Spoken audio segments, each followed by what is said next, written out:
बच्चों, आज हम त्रिकोणमिति का अध्ययन करेंगे। त्रिकोणमिति में एक समकोण त्रिभुज की आवश्यकता होती है। एक समकोण त्रिभुज आपको यहाँ पे दिखाई दे रहा है ABC, जिसमें कोण B 90 अंश का बना है और यहाँ पे हम देख रहे हैं कि कोण C हमने यहाँ थीटा लिया हुआ है।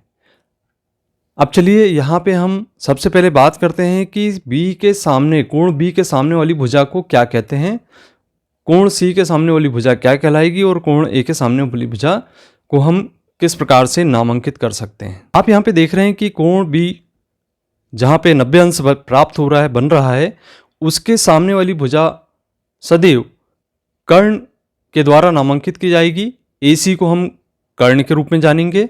और यहाँ पे यदि कोण C थीटा ले रहे हैं तो उसके सामने वाली भुजा सदैव लंब के रूप में जानेंगे और जिस भुजा पर दोनों कोण निर्मित होते हैं उसको हम आधार के रूप में जानेंगे।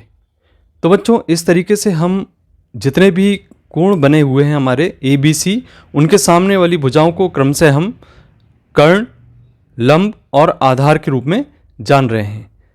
बच्चों, ऐसा भी हो सकता है कि यहाँ पे कोण A पर भी कोई कोण निर्मित होता हो जिसको हम थीटा के रूप से नामांकित कर सकते हैं।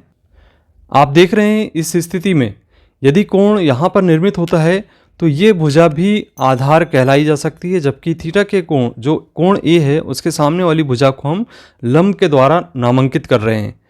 तो इस प्रकार से ये बच्चों भुजाओं को हमने नामांकित कर दिया, कौन सी भुजा किस नाम से जानी जाएगी। अब चलिए बात करते हैं हम त्रिकोणमितीय अनुपात के बारे में। एक समकोण त्रिभुज के एक न्यून कोण के त्रिकोणमितीय अनुपात त्रिभुज के कोण और उसकी भुजाओं की लंबाई के बीच के संबंध को व्यक्त करते हैं। तो इसे व्यक्त करने के लिए हम एक ट्रिक आज उपयोग में लाएंगे। तो इस प्रकार से होगी, ये देखिए, लाल बटे काका के रूप में हम यहाँ पे इसे जान रहे हैं।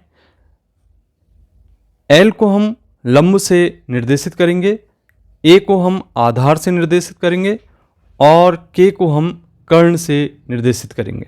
तो ये शॉर्टकट हो गया।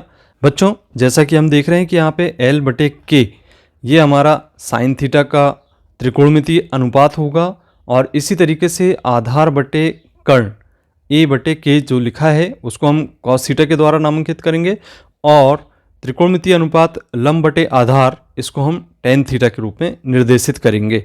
जैसा कि आपको हमने बताया, यहाँ पे सबसे पहला जो त्रिकोणमितीय अनुपात होगा, यहाँ हम देख रहे हैं कि L बटा K अर्थात साइन थीटा के रूप में हम लेकर चल रहे हैं, जिसको हम लंब बटे कर्ण पढ़ रहे हैं। तो ये L बटे K के रूप में ये निर्देशित किया जा रहा है। अब यहाँ से दूसरा जो अनुपात है आधार बटे कर्ण, अर्थात इसको हम कॉस थीटा के रूप में निर्देशित करेंगे।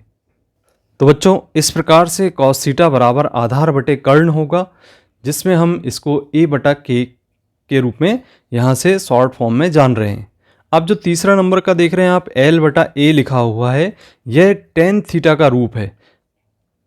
इसे हम ऐसा लिखेंगे, टेन थीटा बराबर लंब बटे आधार L बटे A के रूप में आप यहाँ पे देख रहे हैं।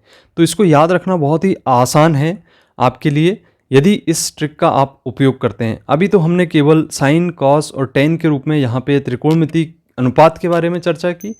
अब हम यदि साइन का जो विपरीत होता है वह होता है कॉसेक, यहाँ पे हमने साइन का विपरीत विलोम कॉसेक लिया हुआ है, तो नीचे से हम इसको पढ़ेंगे, हमें विपरीत दिशा लेना पड़ेगा, कर्ण बटे लंब के रूप में इसे हम जानेंगे। कॉसेक थीटा का मान जो त्रिकोणमितीय अनुपात है वह होगा कर्ण बटे लंब K बटा L। इस तरीके से हम नीचे से पढ़ रहे हैं K बटा L।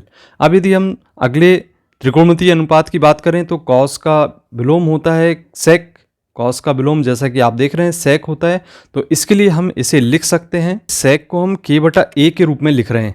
तो K बटा A का तात्पर्य है कर्ण बटे आधार। अब अंत में हम देख रहे हैं कि हमारे पास टेन का विलोम बचा हुआ है। टेन के विलोम में हम देखते हैं कॉट के रूप में इसे जाना जाता है और इसे हम A बटा L के रूप में पढ़ रहे हैं। तो इसे हम कुछ इस प्रकार से लिखेंगे, A बटा L अर्थात आधार बटे लंब के द्वारा जानेंगे। तो बच्चों ये थे आपके 6 त्रिकोणमितीय अनुपात जिसको कि हम इस ट्रिक के माध्यम से याद रख सकते हैं। कभी कभी हमें कुछ क्वेश्चंस आते हैं जिसका अध्ययन हम अगले वीडियो में करेंगे। आपको बताएंगे कि यदि एक त्रिकोणमितीय अनुपात का मान ज्ञात है तो हम शेष 5 त्रिकोणमितीय अनुपात के मान कैसे ज्ञात करें। तो कैसा लगा आपको वीडियो? अगर अच्छा लगा तो अपने मित्रों को शेयर कीजिए, और यदि आपने अभी तक चैनल को सब्सक्राइब नहीं किया है तो चैनल को सब्सक्राइब कीजिए। मिलते हैं अगली वीडियो में। धन्यवाद।